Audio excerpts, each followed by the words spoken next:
Hello and welcome to the NATO Strategic Direction South's Southern Talks, based here in Naples, Italy.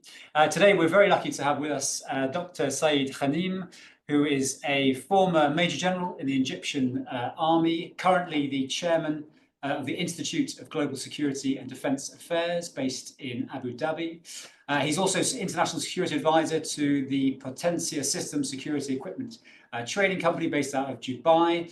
And he's previously written books, one of which called Fingers Are on the Triggers, which gives the Egyptian perspective to what's happening in the Middle East. Dr. Hanim, thank you very much for being with us. Thank you. Very happy to be with you. Good. Why don't we start off? Although our subject today, we're going to focus slightly on Iran and Iranian proxies and what's happening. I know you're very knowledgeable about those, but why don't you just start off by giving us a little sense and a little bit of information about the institute that you work for and you're chairman for now.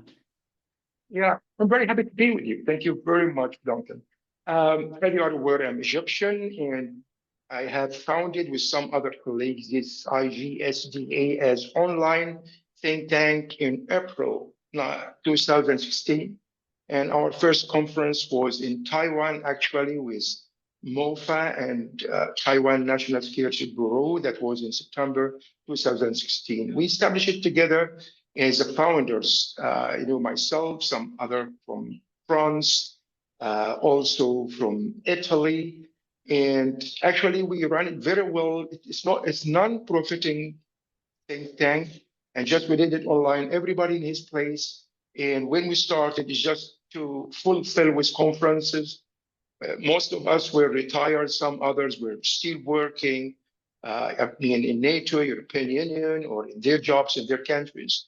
And by the time we started to do something, I think it's a very, let me say, special.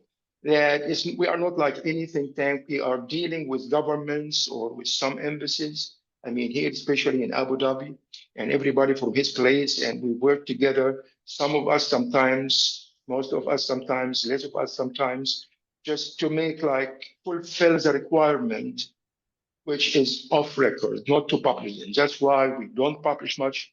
Just we deal, as I told you, the governments, whatever we do in English or Arabic, very rare to do it with any other languages. And we give according to requirement. And it's very successful when we do that. So we improve. We do our work, it's something like retired, officers, diplomats, and let me say professors as well from different countries. And we have annual activities. Some of us participate in those activities. Sometimes it's according to the requirement of the government or the country or whoever. And sometimes we candidate ourselves that we can help you in this and this. Like now I'm in Tokyo, as I told you, I'm doing this, which is annual and sometimes biannual with several places like University of Tokyo, MOD, MOFA, Energy Security, and other ministries and other universities as well, and also in China, Taiwan, in Spain with universities over there, and in Honduras in defense university. So we are doing that very well, I think, and this is about our think tank. Wonderful, thank you. Yeah, clearly global reach with experts, as you just mentioned. Well, why don't we jump right in? So clearly the discussion today we have a bit of a focus on Iran, but I think if you can start off with just a bit of an introduction of hey, what's happening right now in the Middle East, but I know how you can explain particularly Iran's position, but vis-a-vis Israel is probably the most important country in the region to talk about. So why don't you take it away? This is a very important topic. I agree with you. If I start, really, when I start in this topic, I would like to start with the driver in the region right now, and some issues are related to the driver. I believe that is the main driver is Israel. I don't say, hey, who is good, who is bad, I don't care about that, but really Israel is the main driver. How it comes, and also will explain to you, I'll try to make comparison between Biden administration and Trump administration, because this is make the driver faster, more right now. So I believe that the main objective, strategic objective of Israel is to have a new equation, a new balance, which is to make it different, unbalance the current balance, or let me say slightly, it was balanced Middle East, to have a new Middle East, to make the equation or the balance of power and influence not like before. How? Mainly we have two main regional powers, which are Turkey and Iran. Israel is a very important active state, very important, influential state. But with calculation, it's not a regional power. Economically, it's strong. Technologically, it's very strong. And it has let me say also, strong ideology inside the people themselves. But when I compare, according to national power dimensions, they are not like Turkey and Israel when I talk about the area, when I talk about the demographic dimension as well, because it's a dwarf, as you are aware. Then they would like, I think, Netanyahu would like to be the only power in this region. So this is the main strategic objective. How can he does that? He can do that with specifically to undermine the power and the influence of Iran and Turkey. So please don't forget Turkey when we talk. So, but different means is to unbalance with Iran. That means to undermine or to destroy the Iranian capabilities, which are mainly economic, military capabilities, and nuclear capabilities. And this is with power, with influence, the process. So Iran used to depend on its own proxies, such as you are not aware. The main one is Hezbollah, the other one is Houthis. Also, they have in Iraq Hashd al-Shabi and others, and they try to have Egypt or through Egypt another proxies. It's very important to them, I believe. So Israel, when it's guaranteed by Egypt, because now we consider somehow that Hamas and other Palestinian militias are proxies to Iran. They try to use them, but because it's different between Hezbollah, different, and Hamas, in addition to Houthis. They are different in relations with Iran. From this point of view, so Iran now in action corner because Netanyahu he decided to strike and to destroy all the capabilities, all possible capabilities of Iran to undermine it, and he wants to step down the Mullah regime by force. When we talk about Turkey in brief, we would like to do the same, but which I mean Erdogan himself. I think, if I'm not wrong, I think it's something like, how can I say it? It's something like threat to Netanyahu. And what is the proof of that? That Netanyahu himself, Moshe Yaalon, and others, even INSS, if you are heard about it, this is the main think tank of Tel Aviv University, which is very credible. I trust it. So they all said and repeated specific issue. Even I wrote it in my book and my second PhD in political science, that we have 4 camps in this region. The first camp is Iranian Shiite. Second one is Muslim Brotherhood, led by Erdogan. They mentioned that. And third one is Salafi jihadists, mainly terrorism. And we have the 4th camp with Arab Sunni, and Israel believes that together with Arab Sunni, we are in one boat, supported by the United States to defeat our enemies. And he was concentrating militarily to defeat Iranian and Salafi jihadists. And concerning Turkey, I think he wants to undermine Turkey. This is what I think, or what we think with my team, to undermine Turkey, not militarily, but by security. Why? It's security and economic as well. If you remember, before President Erdogan, Israel has a very big influence in the country through the armed forces. And that's why Erdogan was against maximizing the strength of the armed forces of Turkey as influence and secular, as you are aware, and he changed it somehow. So from this point of view, I think he started with Iran. And that's why if you see in Lebanon, the main threat to Israel in Lebanon is Iran. The main threat in Syria, the main, not only one, is Turkey in Syria to Israel. And this is how they work together. And this is how Iran, they used to use their proxies And this is how Iran is undermined. And I think the strike is coming against them. Do you think, going to just focus on Iran though, but in terms of instability in the current Iranian regime, how does that affect how does that affect their ability to sort of project power, as you just started to mention, through proxies, etc.? Iran, if we look at Iran, Iran has a lot of problems. According to our research, our open source information and private information as well, we believe Iran now reached a point which is like somehow dividing or division inside. How? You have the government of Iran and you have the Mullah regime. Now they are more somehow divided, not like before. And Mullah regime, we used to have Khamenei, the main mentor or the highest mentor, to be the main ruler. I think now Revolutionary Guard is a bit, are more in decisive or decisive concerning to be on their extremist position. So, and this create another instability inside. If we talk about the people, and maybe we can talk about generations, but if we talk about the people, so inside Iran, people are really, I can say some of them, they are fed up, or mostly they are fed up with what we are facing, but also they have the hope and they have pressure. Like we have some specific effective factors, like if, for example, like the youth themselves. The youth themselves, yes, some of them, they are fed up with what's going on in Iran, which really affect inside.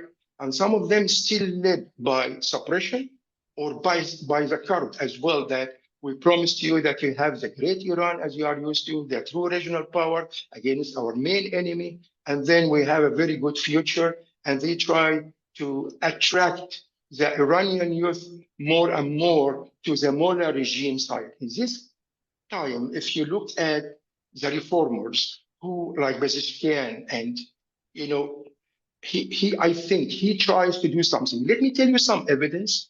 We have here a liaison officer from Iran, like defense attaché. He is from Revolutionary Guard. I have never met him, but as I knew from my own, connections, he's from Revolutionary Guard. He is from military intelligence. He was working in Syria, and whenever you talk to him about Pezeshkian or about the government, it's something like forget about him.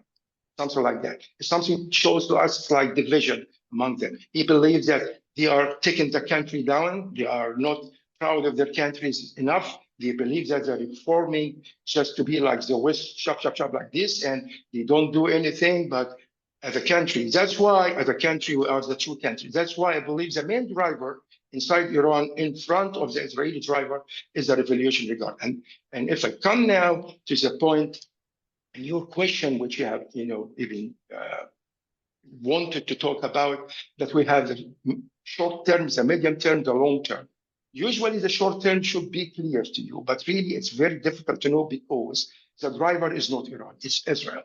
And we are not very sure how Israel will go for strike without the United States. That's why we believe Trump, they will help Israel striking Iran. However, if something disregarding the short term, disregarding what's going on right now, we believe that in the short term, that the youth, as I told you, they will give a breathe to the regime to continue somehow because they are satisfied, some of them, but others also, they are not very happy with what's going on. If we talk about other dimension, maybe the populace, that the Revolutionary Guard is playing very strongly to show to the youth, especially the youth, not older, who are before, that you can continue, you can protect your country against the evil, which is Israel. They try to convince them this way.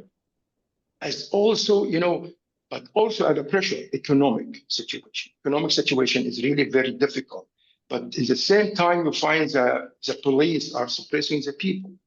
So when you find that you are under economic situation, you tried more than time to have revolutions, demonstrations, not revolution, let me say demonstrations in the street, and they were never successful, as I think they tried, but they never succeeded. So suppression was really very strong in front of them, and then they try to support, as I told you, the youth who can be guided or affected by revolutionary guard, and then it comes as successful in this case. Also, something very unique to Iran, if you notice. Iran is a dictatorship, we call it Shimulaya. So, but at the same time, election of the president is very, let me say, somehow democratic. So the election is selected democratically, but the regime which is giving their true decision is not democratic at all. So this type of democratic election system gives the people breathe that they believe they are in true democratic society. But at the same time, they don't feel it, So it's something like discrepancy. It's something like contrary to each other in their hearts. So this factor, I think, is like better. When we go to the also, the prestige of the Iranian regime, it's affected really passively, I think, negatively, not like before. And that's why the revolutionary guards, they try to protect themselves. And we believe somehow in the near future, maybe in the short or medium term, that another crack, we had one crack, as I told you, we believe, between the government, the civilian government, led by Pezeshkian, and the revolutionary guards and the Mentor somehow. There is another one I think will appear maybe. We have to think about it between Khamenei himself and the revolution. Okay. Because I think they will start to do what you want to do. I think so, somehow, because he's trying to be wise. For example, only one example for that the fatwa come up that they say no nuclear weapon. But now they say we need nuclear weapon, right? It's something like that. When he tries to get closer to Trump, when he also, and then he forget about President Trump right now. But what I'm saying, he is hesitating of the step. But Revolutionary Guard, they have their own step. They never changed their position. At the long term, I think it's more negative to Iran. It will be more negative. It cannot endure all of that. And Iran have now one of two options. Continue in strategic patience or to react somehow with a pre-aggression to do something preventive to themselves, but really we don't think that they have the true capability to do something good or enough against Israel to forbid them to take any aggressive action against Iran. Okay, you mentioned nuclear weapons. How do you see their ambitions for sort of creating a nuclear capability at the moment? You mentioned the different factions, the different, whether it's Revolutionary Guard, the current government. Give us a sense of the next sort of 2 years, 5 years. We mentioned also the Trump administration. How do you see that playing out in terms of their motivations for creating or not a nuclear capability? I think, as you are, still Iran face some challenges before I talk about this. It's something like, economically, really it functions against them. Also believe, I think they want to have nuclear weapons as soon as possible. And here, remember, when I talk about Iran, I cannot say all of Iran. I'm not sure. Does really the government wants nuclear weapons? Revolutionary Guard, 100%. They want the nuclear. What about Khamenei? Was he really serious when he said with his fatwa, I don't want nuclear weapon, or it's haram, it's forbidden for the country? However, when we see the situation right now, how can I protect myself? I have to have the deterrence. And let me tell you something, even I sent you the paper and you can read this. The public opinion, not only inside Iran, but outside, the people who support Iran, you know what they feel now? They feel the next. You couldn't protect Palestine. You didn't support the Palestinian cause, whatever in the way should Iran declare. This is number one. You couldn't protect Iran itself. You could not protect your proxies. Could not do anything. And even you could not have a nuclear weapon to deter your enemy. So they are fed up. They are fed up. Really, the same people which I saw them 1 year ago, I don't say 1 year, 4 months or 6 months even, 1 year ago, who were really supporting Iran, supporting them of what they do, very strongly supporting Iran. Now they are fed up from Iran. So do you in this case, I'm not asking you, but just to think together, do you think this push Iran more to go to nuclear weapon? It will be like opportunity more to Revolutionary Guard to support nuclear weapon. This is what I'm saying, how they think. And on the other hand, capabilities. Everybody is aware, maybe you know more than me, that they reach 60%, right? And from 0 to 60% is it's very difficult, but from 60 to 90% is faster. And that's why maybe Israel intended or they decided to strike. And maybe also Mr. Lindsey Graham in the United States supporting this issue. Maybe also President Trump supporting the same issue. So, I mean, to strike the nuclear weapon. And it comes with the desire, maybe if this is the expectation now with the Revolutionary Guard, they would like to support that. So they will have to convince the mentor, to convince Khamenei that we have to do it. According to our also information and calculation with my technical team, they said it's almost, they can do it, maybe. This is according to our humble information, that they can do it. But and when they do it, will it be like North Korea, which we are not sure how much nuclear weapon really they have? And will it be taken as it was taken against North Korea, not to strike it, whatever the situation? What is the we have, internally? If you strike, if they have nuclear weapon or they don't have, and you strike Iran to exhaust, to let me say, to abort the idea of the nuclear weapon, people will get connected more closer to the regime. I mean, Islamic regime, right? Regionally. Do you think the Gulf states? I live in Emirates. I'm not in Emirates now, but I will tell you frankly, I live in Emirates. I don't believe that Emirates really would like to strike Iran like before. I don't believe that Saudi would like to strike Iran like before. Before here, I mean Trump won, or before Trump won. I mean especially exactly 2015 when GCPOA has been signed. I remember that. When it was signed, they really wanted to strike Iran. Now I think they started to feel something. They started to feel that if Iran is finished, undermined, with 80%, 70% of its capability, when, according to our expectation, if Israel would like to undermine Turkey somehow, so no balance. So we will be in a hand of Israel. I think they think this way, especially, I'm talking about Saudi and Emirates and maybe Qatar.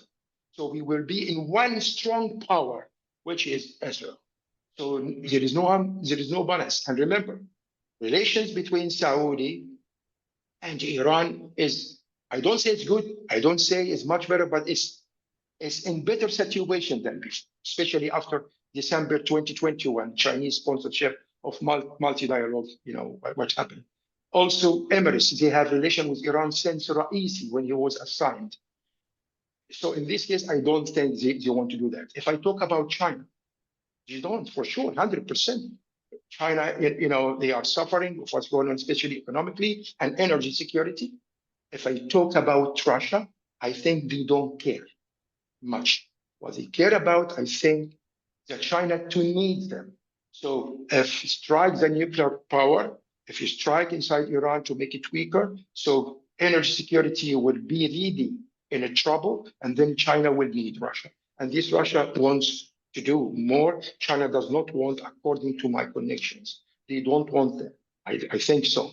So if we talk about Europe, I don't think Europe and your country, UK, I don't think that.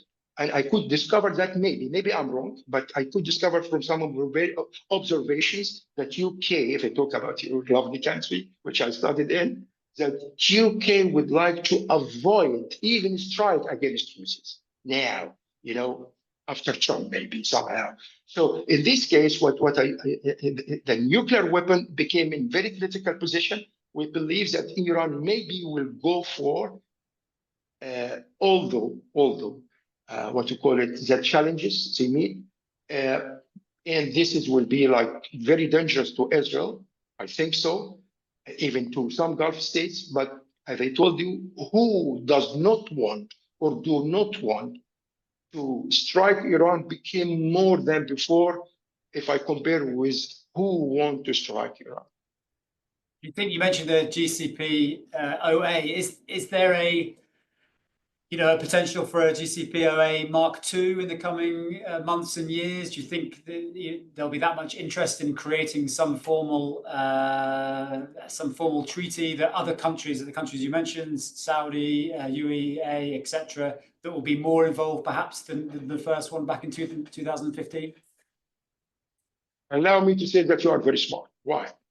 Listen, what is the problem with the previous GCPOA? What was the deal of the Gulf countries? The deal that we did not join us in this issue. We are the main man who is under the threat, right? This is one of the things. Whatever is he deserve to say that or he don't deserve, but I think they need to do that. Let me tell you another opinion. Let me tell you how we feel it.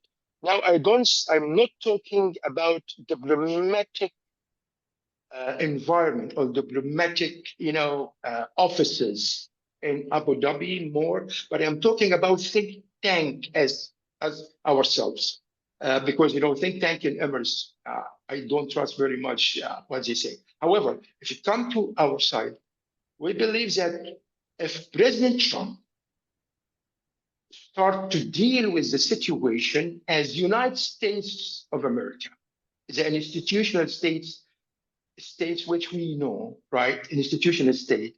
So I think he will think, as you are saying right now.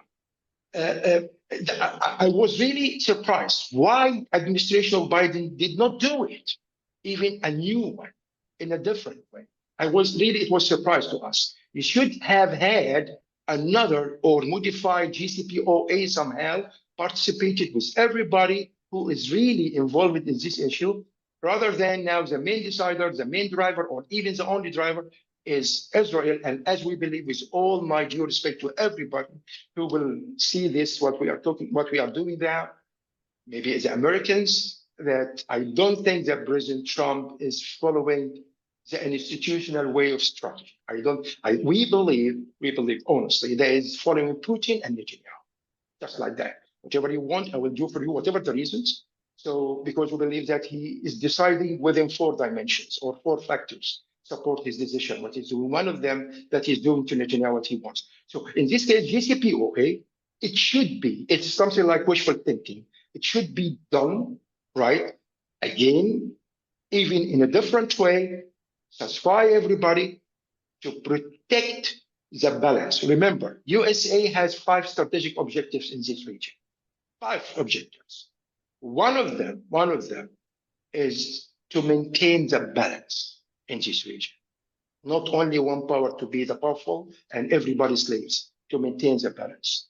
And this is really, really, it's good even for the future of Israel. Because if you have only one country very powerful, the non-state actors will increase. Why? Because the state will stop, marginalized. So non-state actors will be stronger because you have only one, and then non-state actors will come because non-state actors, they will say, oh, we are fed up of the states.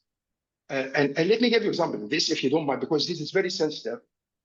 In Egypt, if you look at any child, when he sees the reels or movies or serials, we call us like Hollywood of the Arab, by the way. Egypt is very famous with that. So youngsters start to make reels, let me say like 2-3 years ago, try to act like Egyptian lieutenant colonel from special forces who died, sacrificed himself in the war against terrorism in Syria. Do you think they do it now? Some youngsters, they try to act like Sinwar or like Hassan Nasrallah. I hope you understand what I mean. It's very, very dangerous. Okay. Why? because they believe that the non-state actors, they are doing what the states are not doing. So when it comes, it's one state, it's like that. So GCPOA must come again, whatever the way, participated with more countries. And at the same time, United States must think the same strategy of United States, not from very short, ways of thinking like right now. Now, you mentioned some of the proxies there. Clearly, one of the bases of powers Iran over the last few years has been its connection to those proxies. You mentioned Houthis, talk about Hamas, Hezbollah in Lebanon. Now that those organizations have been, as you said, particularly by Israel, have been in some respects completely crippled over the last few years in terms of their ability to move, to fight, etc. How do you see Iran's relationship with those proxies developing in the coming years? Are they able to restock and refight, as you've just sort of talked about, or is that relationship going to sort of peter out? What do you think? How will that work with the proxies of Iran? Okay. Let me tell you first, how was the relationship, right, as we see it? What is the difference between Hezbollah and Hashd Shabi as well, let me say, inside Iraq, compared with Houthis, and also compared with Hamas, for example? You will find Hezbollah is executing the strategy, the ideology, achieving the interests of Iran inside Lebanon and regionally, if possible. Okay? If we look at Houthis, so they are ideologically, they are more extreme than Hezbollah, even than Iran itself. But they implement Iranian ideology inside Yemen, or Iranian interests. Outside Yemen, not inside Yemen, outside Yemen. What I mean from that? Because the main goal of Hezbollah, of Houthis, they want to do something. They would like to show themselves as Yemen. Yes, Hezbollah would like to show themselves as Lebanon, but they are more led and pro to Iran 100% from all aspects. Houthis, they would like to show themselves as as Yemen. And sometimes we were thinking, suppose that Iran will not support Houthis anymore. Do you think Houthis will stop? No, they will continue. When we said, suppose that the war in Gaza finished, Houthis, do you think will stop? No, they will exploit what all happens, then they will continue. If I talk about Hamas, so no, they are supported by Iran, but not exactly Hamas more. The one is the jihad, which is Saraya Coast or Jerusalem companies. So those are more supported by Iran because some problems have between Hamas and Iran from time to time. So Hamas here is supported in general by Iran, but they try to implement what they want inside Gaza, even inside West Bank and Gaza if they can, and also regionally. It's more. Now, if we see Hezbollah, I think is more than 80% undermined. And we have some evidences for that. For example, in the beginning of the war, if someone stepped on the button and a rocket or missile launched by Hezbollah by mistake, Hezbollah will declare, would declare, we are the responsible. Now, if someone made it by mistake, we didn't do that. That's because you don't want to be submitted to any strike against them anymore. Really, they lost a lot. So if we look at Houthis, I think they did not lose like Hezbollah, not that much, but they are suffering now more and more from these very strong strikes against them, which really, I think they are effective, especially when they hunt the leaders. But they don't feel that. Here is a very important. If you are inside Yemen, you know what? You will suppose that you're inside UK. We are a great country. We can do anything we can. We can, very near, we will have the nuclear weapon. They believe themselves. They believe that. They believe that they have ultrasonic, missiles. They don't know the difference between ballistic missiles when you go to the factory, from outside the atmosphere and comes with ultrasonic or speed or velocity. They believe this is the ultrasonic. They believe that. They believe that they are a great country, and they will still live in this for some time. And that's why maybe the war against them is very intensive, or at least this is the current strikes, very intensive, just to finish as possible as they can. I mean, the American forces especially. So they are not capable to do more. If we look at Hamas and other Palestinians, they are not strong like before. We observe daily, I can tell you, we have our daily assessment, about 20 pages in Arabic. I'm sorry. If you read Arabic or you have translator, I can send to you. So we really found that they are very much undermined. And now notice something. That Iran, not like before, they don't declare support to its proxies. But do Iran betray its proxies? No, it's not at all. Because we believe they try to use them more and more. They need each other. Yes. You say something? No, please go on. I heard the interruption. Sorry about that. So we believe that they will try to continue, and they try to exploit any situation to do that. And by the way, we had a question always. We try to find it by any means, by any sources. Is there any remaining of Hezbollah in Syria? Sometimes we find no, and lately we find yes. And were they coming from Lebanon, or they were staying like sleeping cell? Really, we didn't know. So that's why. However, we believe Iran will think in a different way. Now, as Iran right now, especially revolutionary parts, you will say what? I suppose one of two scenarios. I'm Iranian. Number one, still I have my sleeping cells, and still at some time I can wake them up and then use them whenever I have capabilities or any means to do that, whatever is the situation. This is number one, which is really not that strong scenario. Second scenario, we will try to use others. Remember, Hezbollah was fighting Fatah al-Sham, HTC, right? Russia was fighting HTC. Now, Russia is getting closer to HTC. I'm talking about Syria, because Syria is a bridge, it's a connection, okay? There is some problem now we could observe inside Syria. Ahmad al-Shara al-Gulani, really, he wants to be president with New Syria or continue as HTC? It's a very big question. When you see the constitution, that the nationality of the president is not mentioned in the constitution. And some non-Syrian are members, whatever, in the armed forces or in the government. It leads to one specific issue, very specific, that there is some crack between Ahmed Shar and HTC, and they are still very powerful to affect him. I think he wants to have New Syria. He wants to get rid of whatever is a terrorist uniform to be in tie and suit like each other. So, but they don't want him to do that.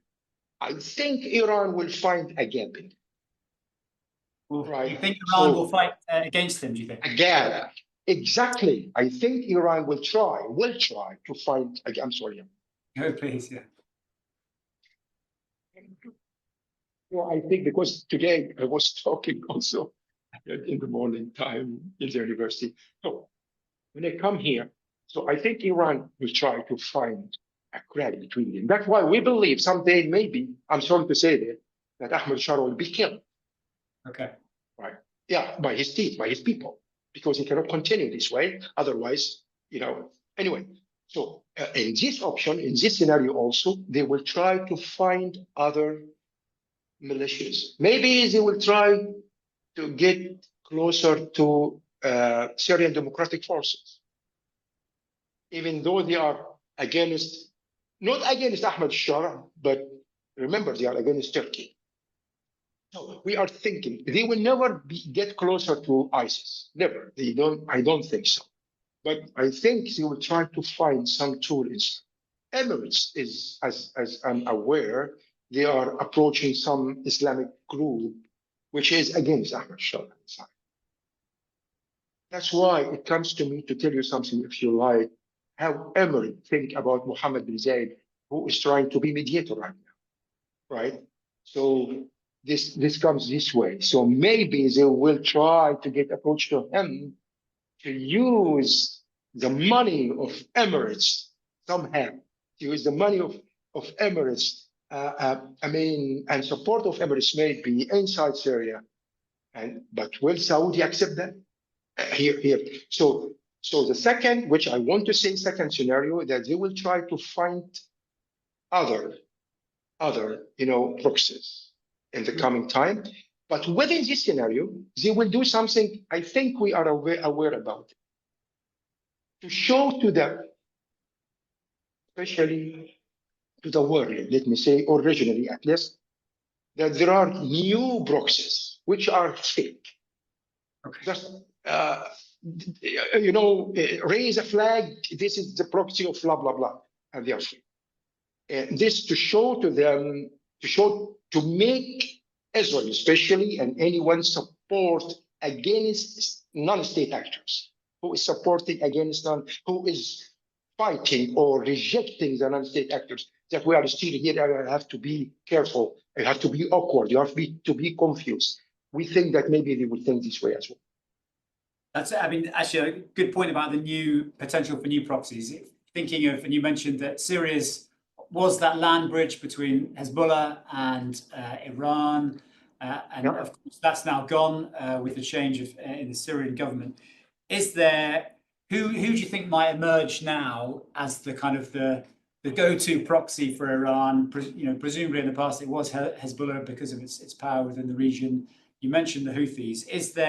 Do you see a big change in the three main proxies in the region, Hezbollah, Houthis, Hamas? Is there some new grouping you think that could emerge, and where do you think that might be?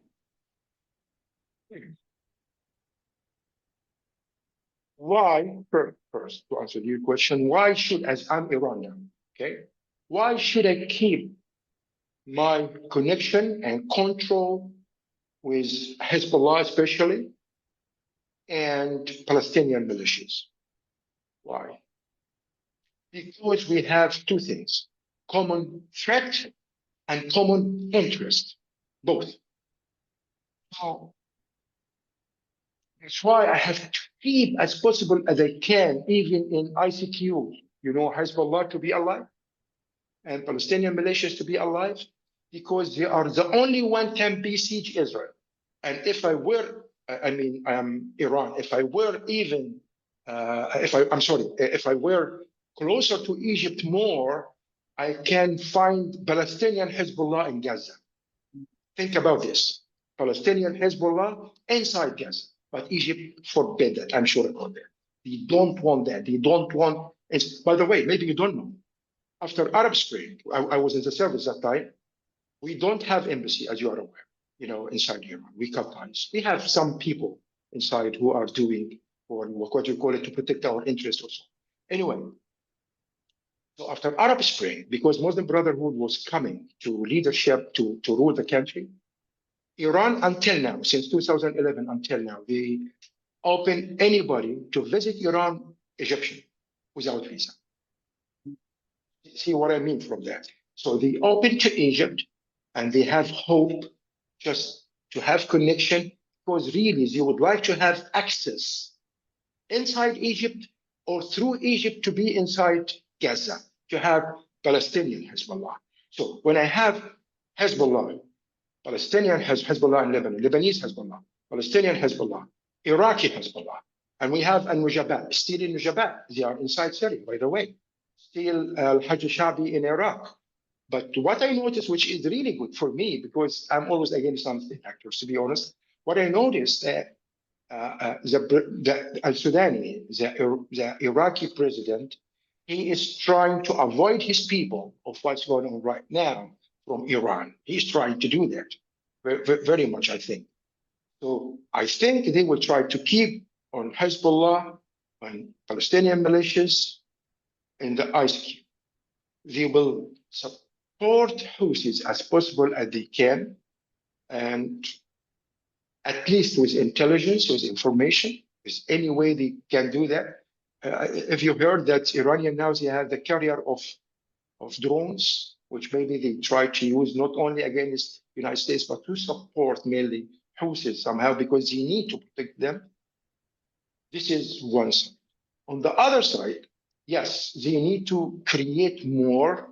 But what is the challenge here? The challenge is what's going on right now, the sanctions, economic sanctions, and the security PCG around them. And that's why, even though whatever the difference between the strategy of striking Houthis during Biden regime or Biden administration and Trump administration, I think they are doing well when they put that big pressure on Houthis right now because they are the ones still stronger if compared with others. Finally, I would like to say, yes, they will try to increase, but not that much with the money, as much as with hatred against Israel. Support that they are the evil and we have to fight them all together, increasing youth who support non-state actors on expense of the states. Is there, we concentrate a lot on non-state actors there. Do you think there, and I'm going to pick up your point about technology and sanctions, clearly lots of, we'll find lots of Iranian drones. We often talk about those in various battlefields around the world, particularly in Ukraine. Do you think is there a state actor that can replace, mainly in terms of support really, any non-state actors for Iran in the coming years? Are they going to look to reinforce relationships with other, as I say, state actors, countries, to improve their situation? You mean, what I could understand from your question, if I'm not wrong, you mean there is states will support Iran? Exactly. Right? Do you mean that? Okay. We have to keep here specific points.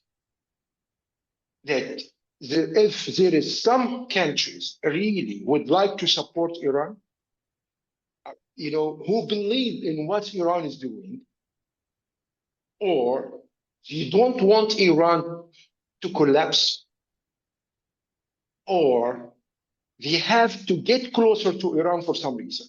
This is big difference, I think. This, maybe I'm wrong, but this is how we think.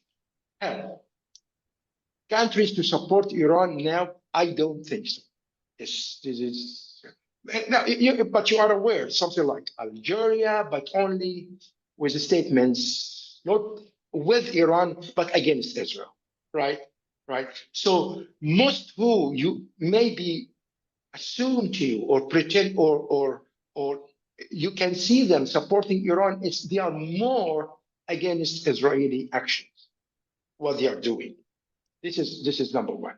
If we talk about maybe who don't want that Iran collapse, I believe Egypt is number one. Egypt is number one. Also, I think after that, what you call it, Oman, Qatar also, I think so, in addition to Saudi and Emirates. A big difference between they need Iran weak or they need Iran to collapse. Big difference. Yes, disregard Egypt now, they need Iran weak.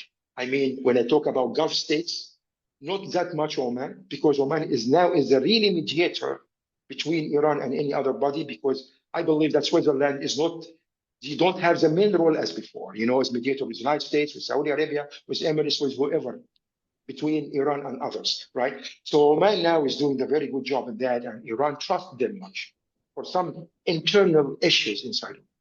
So, and even the ideology or the strategy of the leader of Oman, he is not Shiite for sure, but he is balancing his situation inside, which is more important to him, I think, to be trusted by Iran more. let me come back. So I think Egypt does not want Iran to collapse. I believe that Qatar somehow, but mainly I think Emirates, they don't want Iran to collapse, but they need it weak. I don't think Egypt needs Iran to be that weak because Egypt is bordering Israel. Yes, we 30 years service, but still, we have to think about our neighbor if they will be aggressive. We never, let me tell you this, we never had any offensive plan against Israel. It's always defensive plans. Maybe they attack us for any reason. We don't know who will come to be prime minister, crazy one sometime, and maybe he will attack. So we have to be ready, but never to attack. That's why, from the point of view that we don't trust, our neighbors that much, so we need to have powerful countries, in front of him, even as far enemy for him, like Turkey or Iran. They are not bordering, but we are the one who is bordering. Remember that. So here is the thing. Who really now is getting, how can I say, like, does not want Iran to collapse internationally? China, they don't want. China, believe or not, because it was one of our research projects. I can send it to you, by the way. What is the problem between China and North Korea? And my team from Pacific board, we discussed a lot about that. I mean, North Korea, China, they are not that good as before. Not only because of Russia, supporting Russia, but also in the Middle East. And you don't know what Korea is doing. They are doing a lot, actually, concerning North Korea. So China, in this case, they don't want to lose Iran. They need their energy, because as I told you before, they don't need energy from Russia, and also they need their trade. The Belt and Road, which is one-way commercial route from China to our other regions, let me say, including our region. So they don't want at all, not only Iran to collapse, but also Iran not to be struck by anybody, by Americans, by Israel, and by anybody. So answering your question in brief, in this case, I don't believe there is some country as an actor state will fight or will support Iran in its fighting against Israel. Nobody. But at least there are some, they don't want it to collapse, or at least some, they hate Israel and they are against Israel, what they are doing right now. Maybe Egypt is not happy with Israel. Maybe you are aware about that. So maybe in their statements they disagree. And that's why you will find some common statements like matching each other or agreements between Iran and Egypt, even though we cut ties, right? But big difference between we support Iran fighting Israel. No, not at all. But here, just because we are against, I think, as Egyptian, I'm talking now, against Israel, what they are doing in this way, in this way, which was not matching really what we agreed before. Thank you. And I'll probably just pose a final question, if I may. We've talked, we like on the Southern Talks to think about the future, and you should never make predictions, but we'll do that anyway. Do you think, looking at some of the new generations of Iranian politicians coming through, we're now 50 years almost after the original revolution, how are their views going to come into play in the next few years? Are they more hardline, less hardline? Give us an idea of sort of predictions of what you think Iran internally might look like, and how that may play out in the future. Just to sort of finish off today. Thank you. Yeah. Okay. Yeah. I think that we have different generations, as you have mentioned. But this difference among them, especially the youth and the older, it's not because of their opinion, but because of their fate. The elders have been used, not some of them, not all of them. Some of them have been used, and others maybe they died because of what Iran wants of this ideology, and others really rejected what happened. However, I think there is difference of their visions. Like in Syria and Lebanon, that the youth, the youngsters, we noticed that they found that The Revolutionary Guard did not succeed. Even they couldn't succeed helping them inside these two countries, especially the bridge and the main area of attacking or defending or fighting, which is Lebanon, right? I mean, Syria and Lebanon. So they couldn't do that much. And now, they are really awkward. Yes, some of the youth, they disagree. They have free opinions. This according to what we heard from our, and you will find in what I sent you. And some of them still, as I told you in the first question, my answer, still they are threatened by Revolutionary Guard, by the police. Let me say, affected by Revolutionary Guard and suppressed by the police. And they had to follow these paths, but still inside them, they are not very happy. And by the way, it's not a secret. I was discussing with one of my classmates in military academy. He became in general intelligence and he worked in Iran as general intelligence officer, even after cutting ties. He's my age, okay? And he told me something. The people, even from previous age and current ages, the youth, they saw how much the country is poor. He said now $1 is about 42,000 riyal, Iranian riyal. And I can tell you that it was 200, which is the official, rate. So, and he could see that. That's why they are really not happy with what's going on, but they have to continue. They have to move. And populism also affecting. And you know what is, because maybe in UK you don't feel it as British or as Western, but in our region, as Arabian, we have our own culture, how populism really affects. So when the most of people are affected, I'm one is against populism. I'm against fake news of Russia. This is my personality. I hate their fake news. I don't like anybody to control my mind. You will see people around me consider me like enemy because I'm enemy of the thoughts affecting them. So you will, if you are not really well educated, study very well, you know what you say, then you will be attacked very strongly by the majority who are affected. The same, I think, in Iran. The majority are affected with the populism, the propaganda of revolutionary guards. And then they are suppressed by the police, some of them, or some, it happens somehow.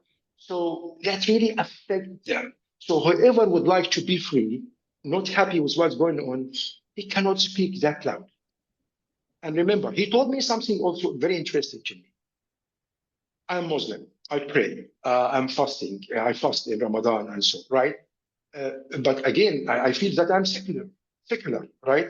So in Iran, some of them, they don't believe in God. They don't believe in Islam, but they don't show them.